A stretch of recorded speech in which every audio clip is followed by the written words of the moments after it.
나이주 하나님 그 한 분만을 찬양하며 따라가며 나가는 우리가 되길 소망합니다. 할렐루야. 네, 반갑습니다. 네, 오늘 또 이렇게 우리 실시간 다책부 준모임 함께 참여해 주셔서 감사합니다. 우리 오늘은 저희 선교회에서 제가 옆에서 같이 이렇게 생활을 해보면서 아, 진짜 삶이 건강하시다. 내가 저 삶을 배워야겠다라는 생각을 참 많이 하는 우리 그레이스 선교사님 모셔서 같이 한번 강의를 좀 들어봤으면 좋겠어요. 그래서 아마 우리 부모님들한테도 또 아이들 교육하는 데 있어서도 많은 도움이 될 거라는 또 기대 가지고 우리 같이 공부해 봤으면 좋겠습니다. 함께 하나님의 뜻을 공부하는 우리를 통해서 하나님이 일하실 줄을 믿습니다. 우리 그레이스 선교사님 모시도록 하겠습니다. 네, 네, 할렐루야 반갑습니다. 그래서 선교사입니다. 네, 화면을 공유하면서 네, 오늘 한번 강의를 해보겠습니다. 오늘 제가 좀 나누고자 하는 주제는 좋은 습관 기르기라는 건데요. 저희 공동체 안에 이 다른 이름으로 3C라는 이름이 또 있기도 합니다. 여러분들 다 이제 부모님이 들이시죠. 그래서 우리 여러분들은 좀 어떤 습관을 한번 길러보고 싶으세요? 이렇게 어른이 되고 이제 부모가 되면서 내가 어릴 때 이런 습관이 있었으면 지금 좀 달라졌을까? 이런 좀 습관들 있으세요? 저는 만약에 다시 돌아가서 선택할 수 있다고 한다면 어릴 때부터 이 기도랑 말씀 읽는 습관이 지금까지 이어졌으면은 특별히 또 말씀에 대해서 왜 얼마나 더 풍성하게 하나님의 말씀을 지금 읽을 수 있을까 이런 생각을 하거든요. 왜 자신의 나이만큼 성경을 읽자 이런 이야기들을 하죠. 저는 이제 모태신앙인데 이제 회심한 지가 모태신앙인데도 불구하고 이제 썬데이 크리스찬으로 막 살아오다가 올해가 딱 10년째가 됐어요. 제가 회심한 지. 네, 처음으로 읽을 때 그 사도행전을 읽었을 때 그 마음과 한 10독 정도 했었을 때의 그 사도행전과 그리고 지금의 제 나이가 되어서 제가 올해 48이거든요. 지금의 제 나이가 되어서 제 나이 정도에 이 사도 바울이 선교 여행을 시작했을 텐데 또 그때 사도 바울은 어땠을까라는 생각이 들더라고요. 그리고 모든 성경은 예수 그리스도를 나타내고 있죠. 이 회심한 지 얼마 안 됐을 때 이 구약을 읽을 때 알게 된 그 하나님의 마음과 또 한 10년 정도 꾸준히 성경을 읽으면서 지금 구약을 읽을 때 하나님이 주시는 마음은 또 다르죠. 그리고 제가 지금 요즘에 좀 레위기를 읽고 있거든요. 지나가고 있는데 처음에 제가 제일 처음에 성경을 읽을 때 이제 회심하고 첫 해에 이제 레위기를 읽었을 때 진짜 제 위기가 오더라고요. 근데 이제 최근에 성경을 읽으면서 하나님께서 우리 죄인들을 만나시기 위해서 지금의 모습으로는 도저히 우리에게 가까이 올 수 없는 우리는 그런 죄인들인데 우리와 함께하기 위해서 이 제사법을 세우시고 알려주시고 함께할 수 있는 방법을 알려주시면서 우리 하나님께서 이걸 우리에게 주시면서 얼마나 기뻤을까 또 이런 생각을 하면서 읽게 되더라고요. 저는 이 강의를 또 준비하면서 이 강의에 참여하시는 분들은 모두 부모님이실 텐데 물론 아이들한테도 가르치고 또 훈련을 해야 되지만 부모님들이 먼저 이 좋은 습관 기르기의 유익을 좀 누리시면 좋겠다라는 말씀으로 서두에 아까 말씀을 나누고 시작을 합니다. 제가 저희 남편과 참 같이 살면서 이 조사 하나의 차이가 굉장히 크구나라는 것을 좀 느끼게 된 일인데요. 모든 물건은 제자리가 있다, 또 제자리에 있다라는 말이 있는데 이 결혼하고 여러 가지 문제로 참 많이 그 트러블 있잖아요. 근데 저는 그 물건이 제자리에 있다라고 제자리가 있다라고 생각하는 사람이거든요. 그래서 항상 뭐 예를 들면은 뭐 했을까요? 뭐 저희가 뭐 드라이기 같은 경우는 애들한테 엄마 드라이기 어디 있어요? 라고 하면은 들어와서 정면에 보이는 서랍에 왼쪽에 위에서 두 번째 칸에 있어. 뭐 손톱깎이 어디 있어요? 그럼 들어가서 오른쪽에 이 잔짜리 서랍에 오른쪽 안쪽에 있어. 뭐 이렇게 제자리가 모두 있어야 되고 제자리에 물건이 없으면 굉장히 마음이 좀 불편한 스타일인데 저희 남편은 뭐 지금은 저희가 함께 살고 있지 않지만 저희 대구에 살고 있거든요. 근데 저희 남편은 모든 물건은 제자리에 있어요. 그러니까 이렇게 뭐 퇴근하고 들어와서 양말이 거실에 있어도 거기가 제자리요. 그리고 뭐 수건이 부엌에 있어도 거기가 제자리요. 그냥 아침마다 막 출근할 때마다 매일 막 찾기를 찾아서 아니 거기 입구에 거기 어디 두면 되지 않나 이렇게 얘기를 하면 그게 안 되더라고요. 왜냐하면 그분이 두는 데가 제자리이기 때문이죠. 그래서 제가 참 이렇게 살면서 막 아무렇게나 벗어놓는다든지 이런 습관 때문에 한 처음에 몇 년을 이게 바뀔 수 있을 줄 알고 참 집중해서 열심히 막 이렇게 얘기하다가 아, 결국은 되지 않는구나라고 살짝 포기를 하고 아, 내가 이 이제 30살 넘은 사람은 바뀌기가 쉽지 않더라고요. 그래서 아, 내가 아이들의 생활 훈련에 좀 집중을 해야겠다라는 생각을 좀 했었던 계기가 있었네요. 이 지금 제가 보여드리고 있는 이 PPT는 사실은 저희 학생들이 만든 거예요. 그래서 공간 관리에 예시를 한 거죠. 왼쪽에 보이는 장면, 그 장면이라고 사진은 좀 어질러져 있는 이제 책상이고, 오른쪽에 이렇게 공간 관리를 책상에 관해서 이제 이렇게 해야 됩니다라는 것을 아이들의 PPT를 만들었는데, 여기에 보면은 기준이 있어요. 그러니까 1번이 뭐냐면 필요 없는 물건들을 버림이라는 것이 첫 번째 공간 관리를 시작을 하고, 근데 자, 그러면 필요 없는 물건이 뭐지? 라고 했었을 때, 뭐죠? 그것에 대한 기준도 있어야 되거든요. 그래서 여기 보면 애들이, 아, 2주 동안 안 본 책이나 프린트물은 필요 없는 물건이다. 라고 기준을 세워뒀어요. 그리고 이제 또 순서가 있어요. 자주 읽는 책들은 책상 위에다 놓고, 자, 안 쓰는 책들은 밑에다 놓거나 사물함에 정리한다. 이런 기준들. 그리고 책들은 아무렇게 놓고 있는 게 아니라 크기 순서대로 정리한다. 이런 기준들을 세웠더라고요. 그래서 이 공간 관리, 모든 생활 습관도 그렇지만 기준이라는 게 참 중요한 것 같아요. 우리 왜 각 가정에 입지 않는 옷들 있잖아요. 그 저도 예전에 그 성교회에 들어오기 직전에 버렸는데 제가 저희 어머니가 처음으로 되게 비싼 코트를 하나 사주셨어요. 근데 한 2, 3년 정도는 그거를 굉장히 열심히 입는데 한 4년 지나면서부터는 그걸 입진 않았거든요. 근데 드라이 클리닝을 해놓으니까 너무 아까워서 제 기억에 한 10년 정도까지를 그거를 가지고 이사할 때마다 계속 가지고 다녔던 것 같아요. 아까워가지고. 근데 사실은 한 3년이 지나도 안 입는 옷이 있으면 그것은 다른 사람을 주든지 아니면 버리든지 이렇게 정리를 해야 될 텐데 이사할 때면 저도 그랬거든요. 이사할 때마다 계속 가지고 다녔었어요. 이렇게 이런 물건에 대한 부분은 기준을 가지고 그렇게 정리를 먼저 이제 공간 관리에서는 사실은 기본적인 것은 버리는 것부터 시작이 되죠. 좀 본격적으로 아이들의 좋은 습관 기르기에 대해서 좀 나눠보려고 하는데요. 아이를 키운다라고 생각을 하면 가장 먼저 떠오르는 단어가 사실은 양육이죠. 우리가 양육. 근데 양육이라는 단어가 이 이제 키운다라는 의미인데 이것의 좀 구체적인 의미가 뭐냐를 살펴보면 먹을 것과 생계를 제공한다라는 말이죠. 그 자녀의 생명을 유지하고 또 몸을 성장시키는 것이 양육인데 성경에서는 부모의 역할을 어떻게 기록하고 있냐면은 성경에서는 우리가 단순히 자녀를 기른다라는 게 전부가 아니라 훈련을 해야 한다라고 말씀을 하시거든요. 저도 역시 그 선교사로 헌신하기 전에 그리고 공동체에서 살아가기 전에는 자녀를 훈련시키는 존재다라고 생각은 해보지 않았던 것 같아요. 처음으로 좀 생각해 본 시기는 언제였냐면은 제가 선교사를 헌신하기 전에도 선교회 여러 가지 훈련들을 제가 이제 선교사로서가 아니라 그냥 한 교회 집사로서 또 부모로서 제가 훈련을 받은 영역들이 있었는데 그때 당시에 이제 오프라인으로 6주 정도의 부모 학교를 한 적이 있었었어요. 그래서 그거를 제가 수강을 하면서 아, 하나님께서 자녀는 나에게 맡기신 존재고 그 아이를 훈련시켜야 되는구나. 그리고 그 아이가 하나님 나라 백성이라는 정체성을 확립시켜줘야 되는 게 부모의 역할이구나라는 것을 그때부터 좀 생각했던 것 같아요. 근데 이 양육과 훈련이라는 단어가 지금 나왔는데 가장 큰 차이점은 뭐냐면 훈련을 한다는 것은 훈련받는 사람한테 변화가 생긴다는 거죠. 이 회사 생활도 마찬가지죠. 회사에서 신입사원이 들어오면 이제 신입사원들한테 훈련을 시작을 합니다. 그래서 인턴 기간이라는 것을 두죠. 그래서 근데 그 훈련의 기간 동안 만약에 그 아무것도 그 사원이 익히지 못했다고 하면 훈련이 되었다라고 표현하진 않죠. 그래서 히브리어로 기르다라는 개념이 있는데 이게 의미가 있는데 위대함에 이를 때까지 비틀다라는 이런 문자적인 의미가 있어요. 이 본성을 거스르고 그리고 그들을 비틀고 비틀어서 성숙에 이르도록 한다라는 것이죠.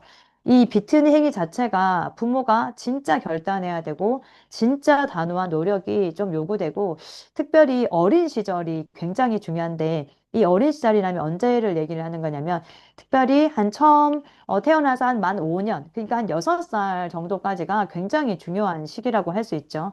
그런데 이 시기를 놓쳤다고 해도 훈련을 할 수 없는 것은 아닙니다. 실제로 저는 이제 한국 본부에서 사역을 하고 있는데 저희 쪽으로 들어오는 아이들이 물론 초등도 들어오기도 하지만 대부분 중학생 그리고 고등학생이 되어서 들어오는 아이들도 어릴 때 해야 될 훈련들을 뭐 지금 순종의 훈련이라든지 정리 습관의 훈련이라든지 이것들을 지금도 처음 들어온 아이들한테 저희가 아이들한테 생활 훈련을 하고 있습니다. 잠언 22장 6절의 말씀인데요. 마땅히 행할 길을 아이에게 가르치라. 그리하면 늙어도 그것을 떠나지 아니하리라. 아멘. 이 변화에 이르도록 아이들을 가르치려면 정말 부지런한 훈련이 필요합니다. 그리고 이 훈련이 언제 제일 효과적이냐면 당연히 부모님들께서 먼저 몸으로 보여주실 때가 가장 효과적인데요. 제가 좀 자주 하는 말이 한 가지가 있는데 뭐냐면 만약에 엄마의 잔소리로 아이가 변화되고 성장했다면 세상에 있는 모든 엄마 밑에 자란 아이들은 변화가 되어야 마땅하다라고 하는 말을 제가 자주 하는데요. 이제 아이들은 엄마의 또는 아빠의 말을 통해서 따라오는 게 아니라 사실은 아이들은 부모님의 삶을 보고 따라옵니다. 그런데 지금까지 하지 못했다고 해도 괜찮습니다. 지금부터 하시면 됩니다. 우리가 어떤 교육을 할 것인가 그러면 나눠볼 때 이 교육에 대해서 제가 굉장히 좀 좋아하는 말이기도 하고 유명한 어록이 있는데 이 말은 누가 있냐면 미국의 하버드 대학의 최초의 여성 총장이 되었던 이 파우스트 신임 총장님이 취임식 때 한 말이에요. 교육은 사람을 몫으로 만든다기보다는 몫을 사람으로 만드는 것이다 라는 유명한 말을 남기셨는데요. 이제 우리가 생각하는 교육에 대한 목적이 어쩌면은 좀 직업과 맞닿아 있는지도 모르겠어요. 우리가 뭐 어릴 때 유치원부터 시작을 해서 초등, 그리고 중등, 고등, 그리고 대학교, 어쩌면 대학원까지 굉장히 오랜 시간을 우리가 교육이라는 것을 받게 되는데 그걸 통해서 이루어진 결과가 직업이다 보니까 우리가 교육이라는 것은 직업을 갖게 만드는 어떤 과정이 아닌가 생각할 수 있지만 그런 게 아니라 그 사람이 사람다운 사람으로 만들어지게 되는 과정이 교육이라는 거죠. 근데 이 사람이 사람다워진다는 게 도대체 무엇을 의미하는 걸까요? 이 교육이라는 것은 중립적이지가 않죠. 어떠한 가치를 담고 있습니다. 흔히들 사람들이 교육은 많이 받으면 좋지 않나? 이렇게 생각할 수 있는데 그런 편견이 있는데요. 사실은 교육은 많이 받으면 좋은 게 아니라 바른 교육을 받아야 됩니다. 그래서 교육의 목적을 어디에 두느냐에 따라서 가르칠 내용까지 완전히 달라지게 됩니다. 교육이 영어로 education이죠. 이 말은 라틴어에서 온 말인데 훈련과 양육의 과정을 통해서 이 피교육자를 보다 나은 바람직한 차원으로 이끌어가는 작업이다라는 의미를 담고 있습니다. 결국 교육이라는 이 말의 어원에 대해서 정리를 하면 교육은 한마디로 변화라는 거죠. 근데 그 변화라는 것이 좀 겉에만 드러나는 행동 양식이 조금 바뀌는 게 아니라 인간의 내면까지, 심령까지 변화되는 것이 교육이다라는 말로 정의할 수 있습니다. 그래서 교육을 통해서는 사람이 반드시 변화가 일어나야 합니다. 이 세상 교육의 목표는 뭐죠? 쓸모 있는 사람으로 만드는 거죠. 사회 안에서 적합한 사람으로 만드는 것입니다. 그래서 이 공교육의 컨텐츠들은 그 목표에 맞춰서 좀 집중이 되어 있습니다. 그러나 기독교 교육의 목표는 무엇이죠? 올바른 사람으로 만드는 것입니다. 디모데후서 3장 16절과 17절의 말씀, 저희가 다 외우고 있는 분들도 많죠. 모든 성경은 하나님의 감동으로 된 것으로 교훈과 책망과 바르게 함과 의로 교육하기에 유익하니 이는 하나님의 사람으로 온전하게 하며 모든 선한 일을 행할 능력을 갖추게 하려 함이라. 아멘. 이 아이들에게 무엇을 교육해야 할까요? 사실 앞으로 실제적인 또 직업을 가질 수 있는 스킬도 필요하긴 합니다. 그러나 가장 중요한 것은 아이들의 삶의 모든 영역이 하나님의 다스림을 받는 하나님의 백성이라는 그 정체성과 또 하나님의 부르심과 또 말씀에 따라서 하나님의 계획에 순종하고 또 이 땅에서 하나님의 나라를 이루고 또 다시 오실 예수 그리스도를 기다리는 삶을 우리는 가르쳐야 합니다. 그리고 아이들 훈련하실 때 꼭 기억하셔야 되는 한 가지가 반복할 준비를 하셔야 됩니다. 인내심을 진짜 가지셔야 합니다. 이 똑같은 것을 가르쳐도 어떤 아이는 몇 번 말하지 않아도 따르는 아이도 있지만 어떤 아이는 10번, 10번이 뭐예요? 20번, 30번 반복해도 이제 안 되는 아이들도 있죠. 인내심을 가지셔야 합니다. 살아가면서 우리는 늘 문제에 부딪히는데요. 이제 문제 없는 삶이라는 아예 없다라고 저는 생각합니다. 그런데 그 모든 순간에 우리가 평생 아이들을 따라다니면서 가르칠 수는 없겠지요. 그런데 하나의 기준을 가르칠 수는 있습니다. 바로 말씀의 기준이죠. 삶의 모든 영역들이 하나님이 통치하시고 주인 되는 삶을 우리는 가르칠 수 있습니다. 그리고 특별히 훈련에서 중요한 것이 나를 배제하면 안 됩니다. 첫 번째 훈련의 대상이 나죠. 저도 선교사로 사역을 하고 있지만 이곳에서 뭔가 내가 아이들한테 뭔가를 준다. 뭐 물론 그것도 틀린 말은 아니죠. 그러나 저도 오늘도 역시 훈련되어져 가고 있고 오늘도 하나님이 마지막 숨을 거두어 가기 전까지 이 땅에서 지금도 공사 중이고 현재 진행형으로 성화가 되어져 가고 있습니다. 그리고 우리가 말씀을 들을 때도 마찬가지죠. 이 설교 말씀을 들을 때, 아, 이 말씀은 뭐 김 집사가 들어야 되는데, 뭐 또는 우리 남편이 또는 뭐 아내가 찔림을 좀 받아야 되는데, 그게 아니라 첫 번째는 바로 내가 가장 훈련의 첫 번째 대상이라는 것을 기억하시면 좋겠습니다. 그리고 이 공동체 훈련을 가지는 데 있어 이뭐 좋은 습관 가지는 데서 사실은 가장 좋은 것은 공동체에서 훈련 받는 것이 가장 효과적인 것 같아요. 이 공동체 훈련의 유익은 한 세 가지 정도로 살펴볼 수 있는데요. 사실은 자신을 깎을 수 있는 최고의 훈련이 공동체 훈련이죠. 이 공동체 유익은 드러남, 피차거남, 오래 참음 세 가지 정도로 저희가 얘기를 하고 있는데 이 공동체를 저희가 운영하고 속해 있다 보면 가정에서 드러나지 않는 정말로 많은 문제가 공동체에서 정말로 많이 드러나거든요. 워낙 다양한 성향의 아이들이 이제 학교에서 잠깐 만나는 게 아니라 생활을 같이 하다 보니 그렇습니다. 사실 뭐 결혼도 그렇지 않습니까? 우리 연애만 할 때는 크게 부딪히는 게 없죠. 같이 살지 않다 보니요. 서로가 서로에게 맞춰야 하고 이 부딪혀야 하는 부분들이 사실은 생활적인 부분인 것 같아요. 그래서 왜 결혼하고 진짜 사소한 걸로 많이 싸우잖아요. 뭐 예를 들면 뭐 치약을 중간부터 짜야 된다. 아니다. 끝에서부터 밀어서 말아 올려야 된다. 뭐 이런 사소한 문제들로 싸우죠.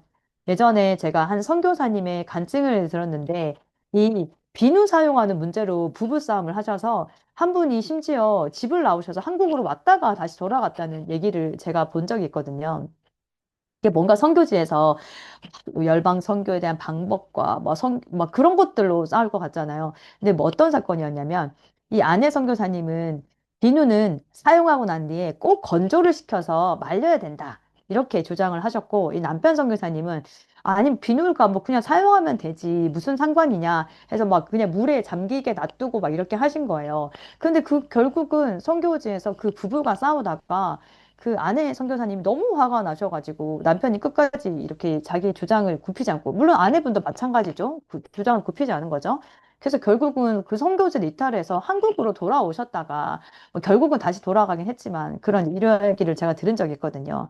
이 잠깐 만나는 사이에는 작은 의견 차이만 좀 조율하면 되긴 하는데 생활이 딱 섞이는 순간부터 사람들 사이에 맞춰야 할 것들이 얼마나 많아지는지 모르겠어요. 그러니까 이 공동체 안에서는 생활을 같이 하기 때문에 드러날 수밖에 없죠.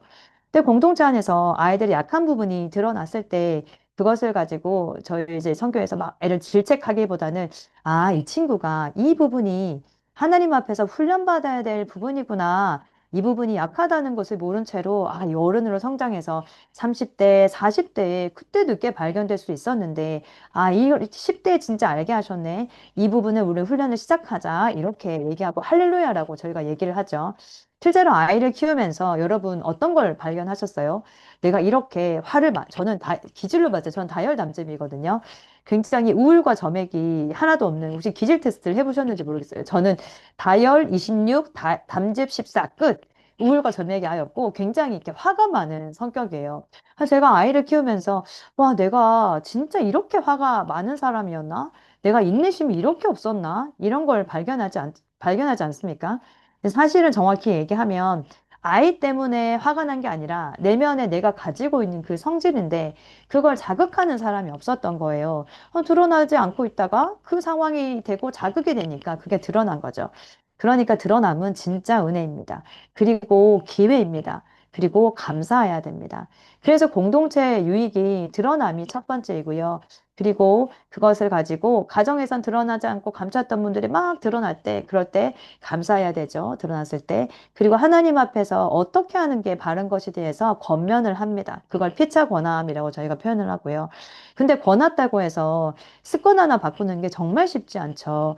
바로 바뀌지 않습니다. 그래서 오래 참음으로 아이들이 예수 그리스도를 닮는 그 예수 제자로 살아가기를 또 기다리고 또 권하고 또 기다리고 오래 참고 이것을 반복합니다. 그것이 공동체의 유익입니다.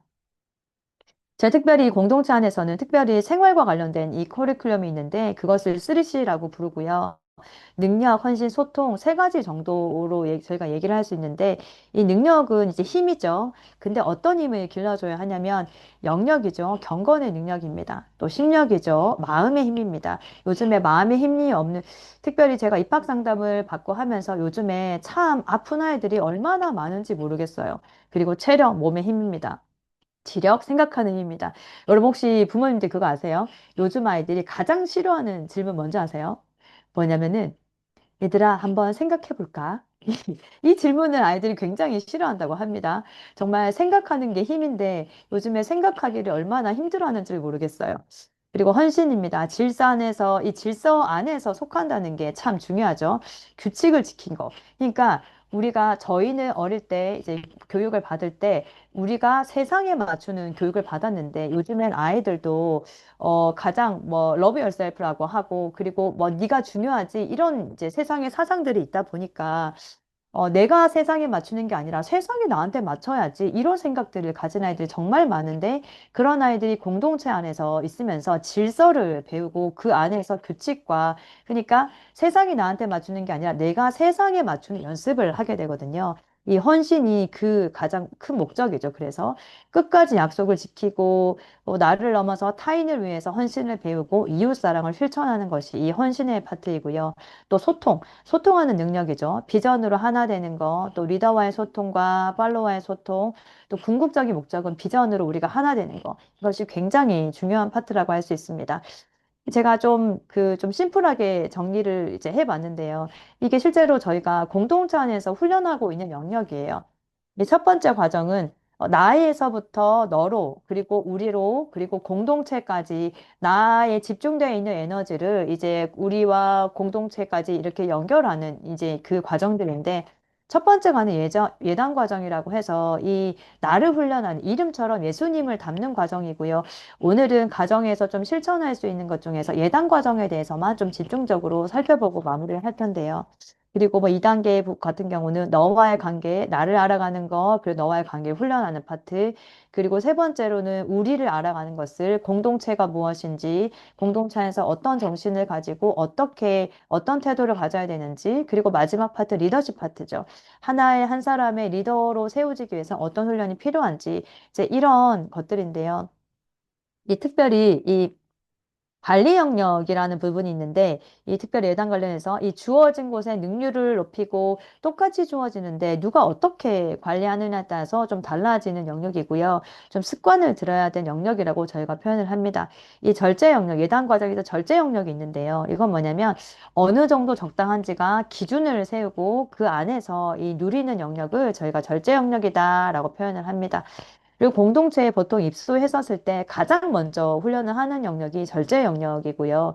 사람이 태어났을 때 가장 먼저 하는 훈련도 절제 영역이 될 수가 있겠죠. 좀 하나씩 간단하게 좀 살펴보면은 수면욕이 있는데요.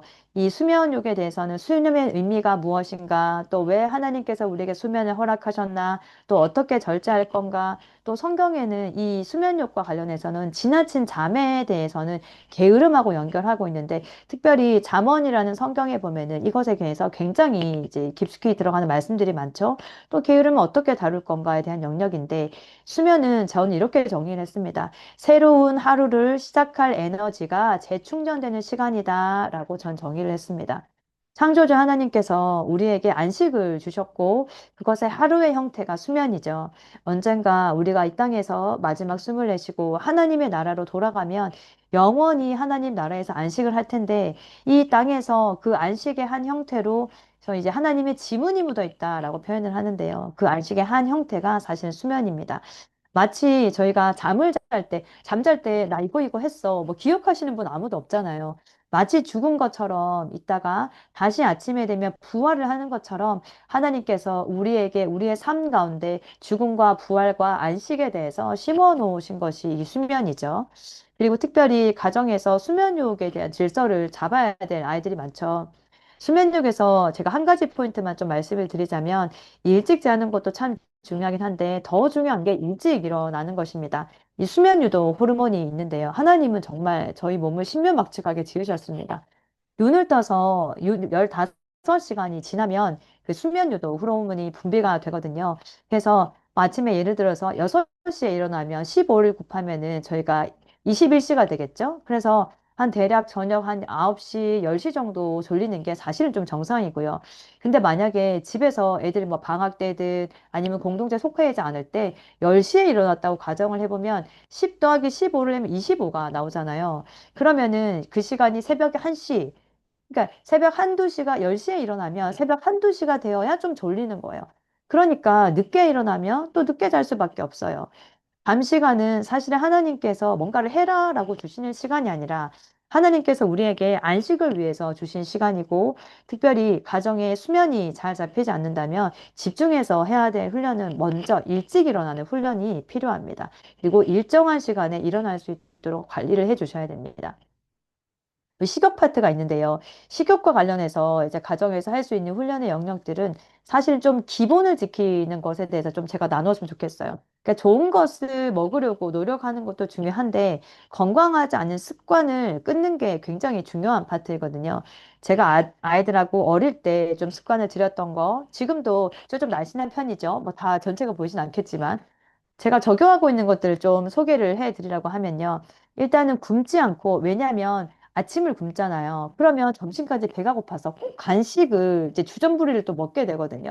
그래서 건강한 습관을 들이는 것 중에 하루 세 끼를 꼬박꼬박 먹는데 꼭 많이 먹지 않아도 일정한 시간에 챙겨 먹는 게 참 중요해요. 그리고 야식 안 먹는 거 진짜 중요합니다. 제가 이 선교에 들어오기 전에도 이 가정에서부터도 야식을 아예 먹지를 않았어요. 야식 먹는 것도 습관이거든요. 한번 먹으면 계속 그 시간에 배가 고파요. 뭐가 먹고 싶고요. 물론 저도 지키지 않은 순간이 1년에 한 몇 번 있는데 그것은 목적이 있기 때문에, 예를 들면 저희가 캠프를 하잖아요. 그러면은 이제 마치고 늦은 시간이지만 그 간식을 먹으면서 교제를 합니다. 그래서 제가 그때는 딱 간식을 먹지만 그 외의 시간에는 야식을 일정 먹지 않습니다. 근데 이거는 애들한테 먹지 마 이게 아니라 어른들이 먼저 실천해 주셔야 됩니다. 그리고 건강한 식품 먹는 것도요. 이 좀 건강관리 파트라고 좀 연결되어 있을 수 있는데, 제가 또 하나 예를 들자면 전 지금도 아이스크림을 잘 아이들한테 잘 사주지 않기도 하고 저도 잘 먹잖아요. 물론 뭐 절대 못 먹어 그런 건 아니긴 한데 가능하면 먹이지 않으려고 해요. 왜냐면 좀 아이스크림이 대부분이 유전자 변형 옥수수가 좀 들어가 있다 보니까 사실 건강에 별로 좋지 않거든요. 그래서 하나의 팁을 드리면, 아이들한테 뭔가를 하지 마라고 하려면 대안을 항상 마련해 줘야 되거든요. 근데 저는 그래서 그 사과즙 있잖아요. 사과 자체를 짠 그 사과즙을 냉동실에 좀 얼려가지고 그거를 이렇게 재워 놓으면 아이들한테 아이스크림 먹고 싶어 할 때 그거 하나씩 꺼내줘서 이제 한 박스를 사놓고 재워놓고 먹고 싶을 때 그거 하나씩 꺼내줬었어요. 그게 아이스크림이랑 동일하거든요. 그리고 사실 저는 과자도 잘 사 먹진 않아요. 이 뭐 물론 제가 말한 것들을 모두 막 저는 이것도 하고 뭐 참 새끼도 잘 안 챙겨 먹고 아이스크림도 뭐 과자도 많이 사 먹고 이렇게 하는 가정들 중에는 끊어야 돼. 이렇게 하면 얼마나 스트레스 받겠어요. 그냥 하나씩 하나씩 제가 몇 가지 팁을 좀 드린 것 중에서 하루아침에 다 바꿀 수는 없겠지만 하나씩 하나씩 이렇게 적용해 보시기를 권면드립니다. 또 이제 성욕 파트가 있는데 연령에 따른 성교육이 너무나 중요하죠. 특별히 공교육에서 요즘에 얼마나 많이 타락했는지 모르겠어요. 이 결혼관, 이성관, 이 성교육은 한 번만 하면 끝이 아니라 이 정기적으로 시행을 해야 되죠. 제가 이 성교육과 관련해서 좀 기억나는 것이 있는데 아마 제 세대랑 아마 비슷하셔서 아실 거예요.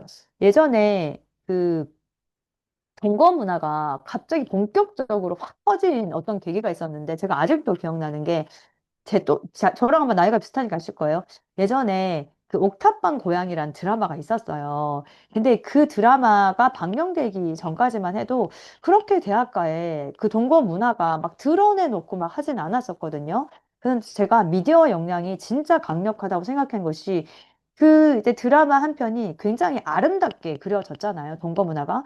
그 뒤로부터 대학가에 동거 문화가 얼마나 이제 퍼졌는지 모르겠어요. 미디어 역량이 진짜 그렇게 강력하더라고요. 네, 이 성교육 관련해서는 우리 여기 전문가가 한 분 계세요. 우리 로이스 선교사님이 전문가시거든요. 이 다음 텀이 언제가 될지 모르겠는데, 우리 로이스 선교사님이 한번 성교육을 좀 진행하면 좋겠다라는 생각을 제가 강의를 준비하면서 했습니다. 또 소유욕이 있는데요. 이 소유욕은 기본적으로 으로 좀 가르쳐야 할 영역들이 만족과 자족이죠. 이 본부에 들어오면 아이들이 이 옷장이 한 칸이 딱 주어지거든요. 그러면 그 안에서만 내가 소유하고 또 하나님께서 허락하신 안에서 만족하고 자족하는 훈련이 이 소유욕에 대한 건데, 특별히 또 재정 관리와 좀 연결을 하자면 아이들이 원함을 따라 지출을 하는 게 아니라 진짜 필요한 것들을 사는 그런 습관과 좀 연결을 해서도 소유욕을 좀 해석을 해볼 수 있고요. 그리고 습관을 들인 영역인 관리 영역에 대해서 좀 간단하게 나눠보겠습니다. 이 시간 관리인데 정말 중요한 파트죠. 시간은 누구한테나 똑같이 주어지는데 시간을 쌓아가는 사람이 있고 또 버리는 사람이 있습니다. 우리는 청직이죠. 우리의 시간은 예수 생명으로 핏값으로 산 시간이라는 것을 반드시 기억을 해야 되고요. 근데 그 시간을 어떻게 사용을 해나 했을 때 내가 얼마나 버리고 있는지를 사실은 잘 자각하지 못하는데, 그거를 자각할 수 있는 방법은 전 이걸 뭐 시계표라고 표현을 하는데요. 30분 단위 또는 1시간 단위로 내가 평상시 내가 막 이걸 하고 있다고 해서 막 대단히 건설적인 일을 하는 게 아니라 그냥 한번 적어 보는 겁니다. 내가 시간을 어떻게 쓰고 있나 쭉 한번, 길게는 일주일, 짧게는 한 3일 정도 이렇게 해보면 여러분 아마 되게 깜짝 놀라실 거예요. 왜냐하면 버리는 시간이 엄청 많거든요. 근데 아이들은 공동체에 오면 기본적으로 바인더라는 걸로 시간 관리를 시작을 하는데, 제가 부모로서 아이들한테 처음 훈련시킨 영역도 사실은 시간 관리였어요.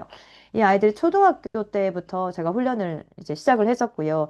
해야 할 일의 종류를 좀 알려주고 매일 할 수 있도록 관리했었어요. 그러니까 이 필수 영역들인데 말씀과 기도, 독서, 그리고 저희 아이들이 공교육을 다녔었기 때문에 숙제 뭐 이런 것에 대해서 가정을 적용할 수 있겠죠. 그러니까 아이들한테 시간을 몇 시부터는 이거에 몇 시부터는 이거에 뭐 이렇게 했다기보다는 좀 분량을 정해줬었어요. 그래서 골카드 형식으로 해가지고 주말에는 다음 주 해야 될 것에 대해서 좀 계획을 세우고 중간 일정을 짜는 거죠. 그리고 지난주에 했던 피드백을 주말에 한다든지 이런 식으로 제가 시간 관리를 아이들한테 같이 했었고요. 근데 아까 말씀드린 것처럼 모든 훈련은 나부터죠. 부모님들 뭐 너무 힘들다 생각하지 마시고 한 바인더를 한번 써보시기를 권면드립니다. 그리고 시간 관리에 있어서 제가 꼭 강조하고 싶은 거는 기도와 말씀입니다. 그냥 해야지라는 게 아니라 분량을 정하고 그리고 장소를 정해야 합니다. 기도해야지가 아니라 기도를 언제 할 것인지에 대해서 정해야 하겠죠. 근데 지금 이제 가정에 있는 부모님이라면 사실은 저도 가정에 있었을 때 제일 좋은 기도 시간은 새벽 기도 시간이 제일 좋습니다. 실제로 다른 시간대는 카톡이 쉴 새 없이 울리죠. 나를 찾는 사람들이 있죠. 또 해결해야 될 일들이 끊임없이 있는 시간인데 새벽은 어떤가요? 새벽에 뭐 여러분 찾는 사람 없잖아요. 만약에 여러분이 누군가를 만나고 있는데 막 그 사람이 시계를 보고 있다든지 왔다 갔다 한다든지 하면 어떤가요?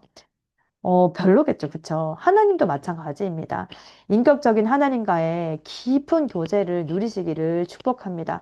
이 말씀도 마찬가지고요. 성경이 전체 장수가 1189장이죠. 이렇게 넘기는 장이 아니라 창세기 숫자 적힌 장들 있잖아요. 뭐 창세기는 50장, 출애굽기는 40장 이렇게 구성되어 있는데 그 장수로 1189장인데 이게 성경이 1189장이 몇 년에 한 번 읽어야 될 분량이 아니라 딱 제가 정의하면은, 제가 오늘 들어오기 전에 이 곱하기를 제가 엑셀을 좋아하거든요. 엑셀로 해봤거든요.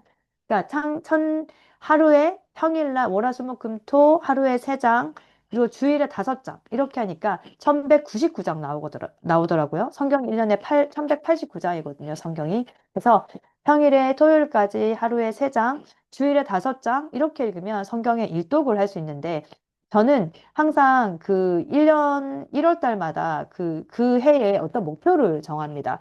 예를 들면 제가 작년에는 5독을 했었고요. 그리고 올해는 3독이라는 목표를 했는데 이 3독을 어떻게 하고 있냐면, 첫 번째는 제가 그 사역을 시작할 때 아침, 점심, 저녁에 항상 이렇게 넘기는 한 장을 항상 읽습니다.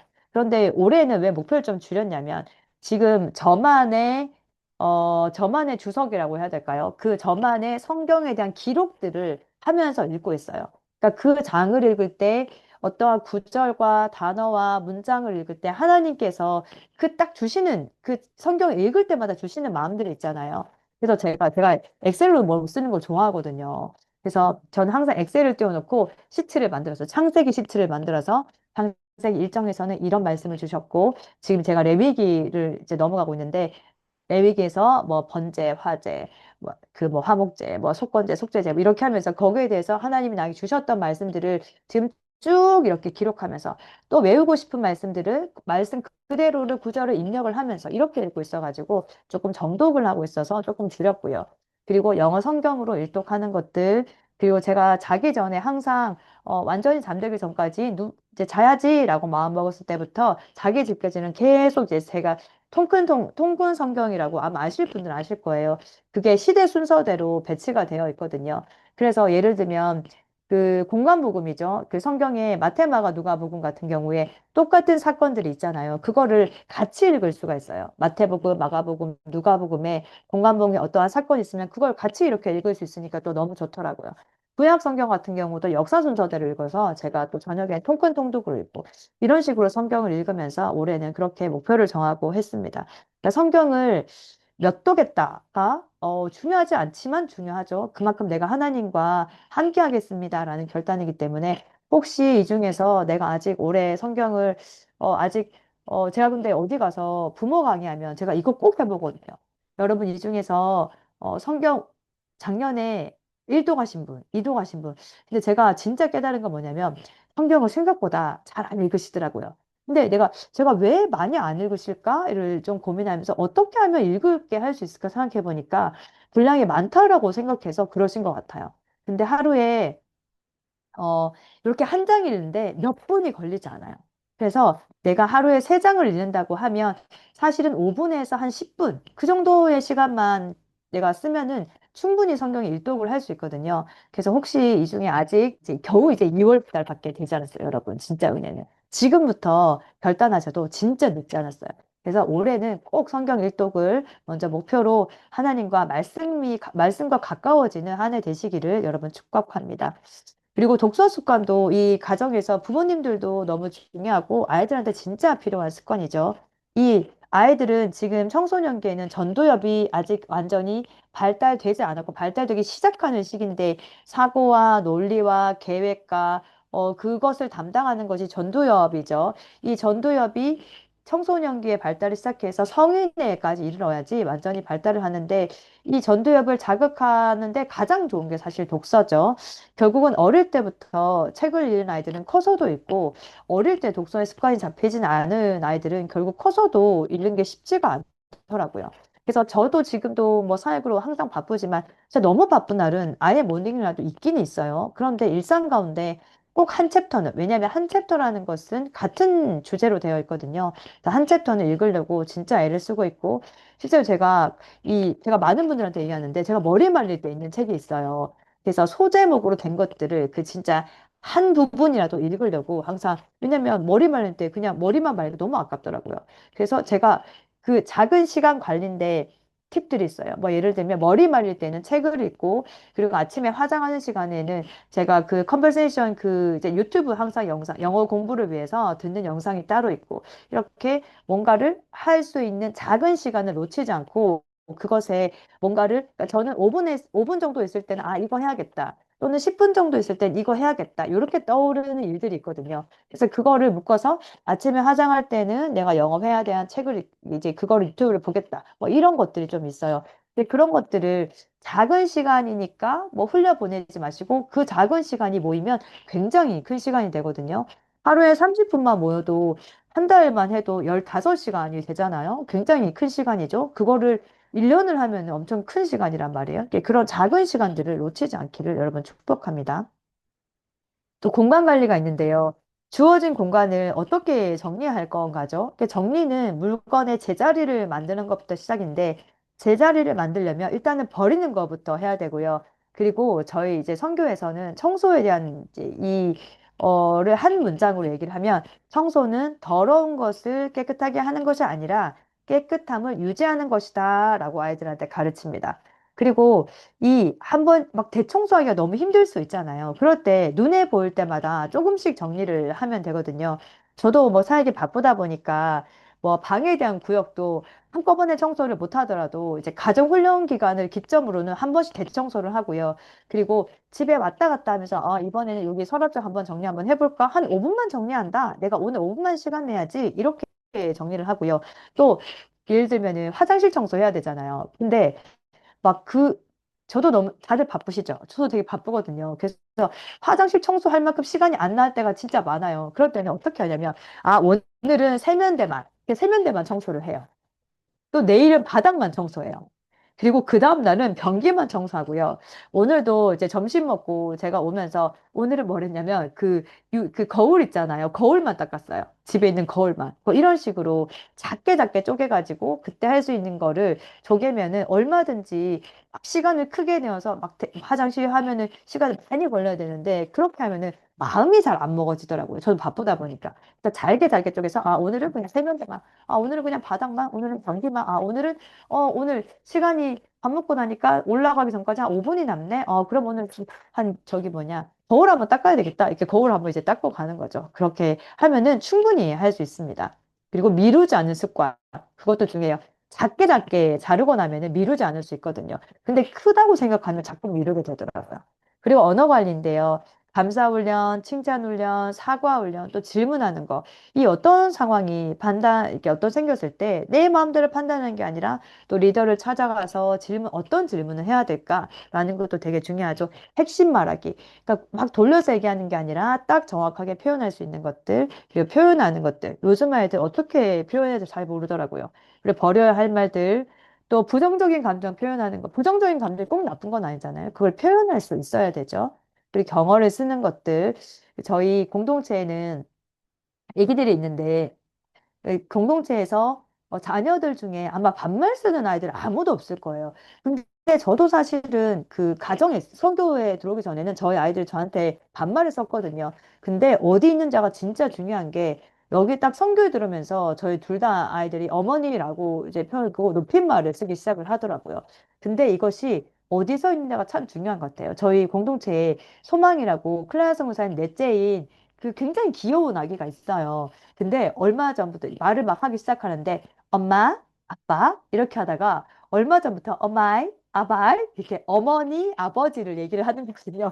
엄마이, 엄마이, 아바이, 아바이 이렇게 하더라고요. 그래서 보니까 이제 성교에서는 다 어머니, 아버지 이렇게 부르거든요. 물론 엄마라고 할 때도 있지만 근데 이 꼬망이가 그 애들이 하는 것을 보고 그걸 배우더라고요. 어머니, 아버지 이걸 배우더라고요.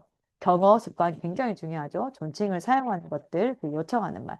그리고 요즘 아이들이 다까지 뭐 요청할 때 선교사 뭐 예를 들어 바인더에 저희가 그 뭐 미디어를 빌리면 사인을 받아야 되거든요. 목적에 맞게 그걸 쓰고 이제 빌릴 때 반납할 때 사인을 받아야 되는데 원래 이렇게 해야 되잖아요. 선교사님 저 사인 좀 해주실 수 있을까? 이렇게 되는. 선교사님 사인 좀 끝이에요. 사인 좀 네, 그렇게 처음 들어온 아이 같은 경우는 그래서 그럼 끝까지 한번 말을 한번 해볼래? 이렇게 하고 선교사님 사인 좀 해주실 수 있을까요? 제가 받을 수 있을까요? 라고 한번 해볼까? 네, 처음 들어온 아이들은 다까지 하는 훈련, 말을 끝까지 하는 훈련 이런 부분들도 저희가 훈련을 하고 있습니다. 또 감정 관리가 있죠. 감정의 종류가 어떤 게 있나? 긍정적인 감정 표현은 어떤 게 있나? 짜증을 다스리는 거, 분노, 좌절, 또 우울을 다스리는 거, 감정을 그대로 두지 않는 것, 이런 것을 짜증을 그대로 두는 게 아니라 관리를 해야 된다는 거를 어릴 때부터 알면 얼마나 이 아이의 삶이 좀 풍성해질까요? 또 재정 관리가 있겠죠. 나이에 따라서 하루 용돈, 뭐 일주일, 열흘, 한 달 용돈, 그리고 헌금, 어디까지를 또 용돈의 범위로 둘 건가? 또 이건 제가 또 재정관의 강의를 또 이제 디테일하게 해둔 게 있으니까 그걸 참고해 주셔도 좋을 것 같아요. 그 되게 중요한 재정 관리의 습관 중에 하나가 있다면 어려서부터 절제하는 훈련이요. 쓰고 없으면 안 쓰지 그게 아니라 관리하는 방법을 배우는 거예요. 내가 갖고 싶다고 해서 다 사는 게 아니라 정말 주어진 범위 안에서 관리하는 거, 또 내가 원하는 걸 따라 사는 게 아니라 필요한 거, 내가 이게 꼭 필요한 지출인가? 이거를 생각해보고 그것을 관리할 수 있는 영역, 이런 부분들도 또 재정 관리죠. 이 건강 관리인데요. 앞에서 언급한 이 절제 영역과도 관련되는 건데 수면 패턴 잡는 거, 하루에 세 끼를 꼬박꼬박 먹는 거, 일정한 시간에 먹는 거, 그리고 또 한 가지 제가 또 강조하고 싶은 거 아침 시간에 그 딱 일어났을 때 미지근한 물 먹는 거요. 이 잠들어 있는 기초 대사가 점점 올라가고 공복의 위는 굉장히 예민해져 있는 상태이기 때문에 특별히 혹시 위험이 있거나 속이 쓰리거나 하는 분한테 특별히 제가 추천을 드리는데 아침에 자고 일어났을 때 특별히 운동선수들은 절대로 찬물을 마시지 않는다고 하죠. 근데 미지근한 물 한 잔을 마시는 게 몸을 깨우는 일이거든요. 그래서 이거는 제가 꼭 강조하고 싶습니다. 예전에 저희 성교에 류치령 목사님이라고 그 이제 한의사였던 분이 중국에서 유명한 한의사였던 분이 오신 적이 있었는데 제가 아직도 기억나는 게 있는데 뭐냐면 밤늦게 먹는 거랑 차가운 물을 마시는 거는 먹는 게 아니라 처먹는 거요라고 말씀하신 적이 있었거든요. 근데 그거는 밤늦게 먹는 거랑 차가운 물 마시면 처먹는 거래요. 그래서 아 그렇구나 하고 그때도 저도 차가운 물 참 좋아했는데 이제 습관을 좀 바꿨던 적이 있습니다. 이 모든 게 제가 오늘 나눈 것들이 공교육에서는 또 학교에서 가르쳐 주지 않는 영역이기 때문에 가정에서 가르쳐야 될 영역이죠. 근데 공동체 안에서는 사실은 주제를 가지고 이 모든 훈련을 진행하고 있습니다. 제가 저희 공동체 안에서 훈련을 4단계까지 하고 있지만 오늘 가정에서 좀 실천할 수 있는 것들만 좀 가볍게 나누었는데요. 마지막으로 몇 가지만 좀 강조하고 이 자리를 마치도록 하겠습니다. 하루 마치고 가정 예배를 세우시기를 권면을 드립니다. 저도 어릴 때 아이들 어릴 때 소망이가 지금 우리 로이슨 교사님 집에 놀러를 갔군요. 네. 네. 저 소망이가 저희 집에도 밤에 한 번씩 신방을 오거든요. 우리 한소망 선교사님이 누가 문을 이렇게 똑똑 두드려서 소망이니 하면 이렇게 하는데 로이슨 집에 놀러 갔네요. 제가 아이들이 어릴 때 이 가정 예배를 세웠는데 뭐 가정 예배를 해서 막 설교를 해야 된다거나 그렇진 않았어요. 제가 무슨 설교를 했겠어요. 제가 그때 당시에 특별한 형식이라고 할 것도 없었는데요. 함께 모여서 대표기도 하고 또 찬송가 한 장 부르고 특별히 우리 신앙의 선배가 정말 목숨 바쳐서 지었던 그 목숨의 위기에서도 그것을 잊지 않고 하나님에 대한 끈을 놓지 않았던 그 찬송가를 신앙 유산으로 진짜 물려줬으면 좋겠어요. 아이들한테. 그리고 성경 매일 한 장씩 읽고 교독을 하고 나눔을 했었어요. 돌아가면서 그리고 기도하고 제가 마무리하는 것으로 간단하지만 그렇게 예배를 드렸고요. 그리고 아이들한테 매일 성경 읽도록 가르쳤거든요. 잠언은 31장까지 있죠. 그래서 매일 날짜에 맞춰서 한 장씩 읽고 32일까지 읽는다는 두 장을 읽으면 되죠, 마지막에. 그리고 한 구절, 하나님 주시는 말씀 적기 이런 것도 했었고요. 시편도 매일 한 장 읽고 하나님 나에게 주시는 말씀 그거 한 절 적는 거 이런 것들을 제가 실천을 했었고요. 그리고 구약과 성경 그 신약을 제가 번갈아 가면서 아이들한테 읽게 했었는데 이거는 왜 그렇게 했냐면 제가 실제로 그 썬데이 크리스찬으로 있다가 10년 전에 회심을 하면서 처음 성경을 일독을 할 때 제가 그 신약 성경을 읽으면서 굉장히 아니 마테마가 누가를 읽으면서 아니 왜 똑같은 말을 이렇게 세 번이나 하는 거야? 막 너무 이렇게 힘들고 갑자기 레위기를 읽으면서 진짜 막 위기가 오더라고요. 그래서 이게 구약과 신약을 좀 번갈아서 이렇게 읽으니까 훨씬 읽기가 좋더라고요. 그래서 그걸 제가 아이들한테도 적용을 해서 하루에 3장씩 읽게 하는데 왔다 갔다 하면서 그렇게 했었던 적이 있었습니다. 그리고 부모로서 삶의 몸으로 보여야 될 몇 가지 좀 포인트만 짚고 제가 말씀 마무리할 텐데 삶의 모든 부분에서 감사하십시오. 아이들은 부모가 어떤 일이 발생하거나 상황이 어려울 때조차 하나님께 감사를 올려드리는 그 고백을 보면서 아이들은 잘할 겁니다. 하나님의 그 섭리를 배울 겁니다. 상황에 따라 우리 부모님이 일희일비 하는 게 아니라 모든 것이 하나님의 섭리 안에 있다라는 것을 배울 거고요. 어려운 상황이 펼쳐진다 하더라도 그 문제의 상황보다 더 크신 하나님을 신뢰하는 것을 배울 겁니다. 그리고 지금 당장 문제가 해결되지 않는다고 하더라도 하나님이 누구이신지를 선포하는 것을 삶으로 배울 겁니다. 이 상황을 하나님께서 허락하셨으면 내가 지금은 다 알지 못해도 이유가 있다라는 것을 아이들은 배울 겁니다. 하나님은 선하시고요. 하나님 오르시는 일을 행하시는 분이 아니라 하나님 자체가 오르신 분이십니다. 완전하신 분이십니다. 그리고 찬양하십시오.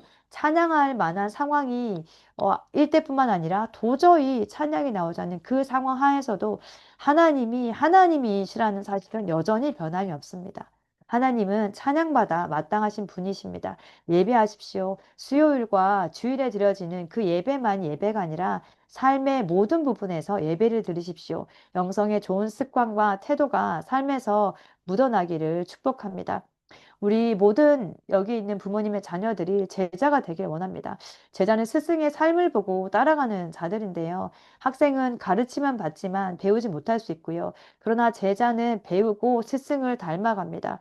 그만큼 부모님의 삶과 태도가 중요하다는 거죠. 그 아이가 지금은 내 자녀지만 그 아이는 자라서 누군가의 아내가 되고 또 남편이 되고 누군가의 부모가 될 아이입니다. 그래서 아이들은 언제까지 아이로 머물러 있지 않죠. 반드시 성장하고 누군가의 아내와 남편과 부모가 될 겁니다. 그래서 어린 시절부터 한 사람의 성인으로 자랄 수 있도록 훈육하고 훈련하는 과정이 너무나 중요합니다. 이 부모로서 해야 할 일이 너무 많은 것 같나요? 이 공동체에 보내고 있는 부모님이라면 혹시 사실 걱정하지 않으셔도 돼요. 왜냐하면 앞에서 제가 말한 것들 대부분은 공동체에서 이미 하고 있는 부분이고요. 또 소개하지 않은 4단계까지 훈련도 공동체에서는 이제 훈련을 받고 있습니다. 그리고 이제 제가 마지막으로 좀 드리고 싶은 말씀은 혹시 공동체에 보내지 않은 부모님이라면 그리고 이제 이런 훈련이 들어가지 않을 만큼 혹시나 자녀와의 관계가 오늘 좀 틀어져 있는 부모님이라면 제가 한 간증을 소개하고 마무리하려고 하는데요. 제가 어느 날 지역교회 예배를 드린 적이 있었는데 그때 들은 간증이에요.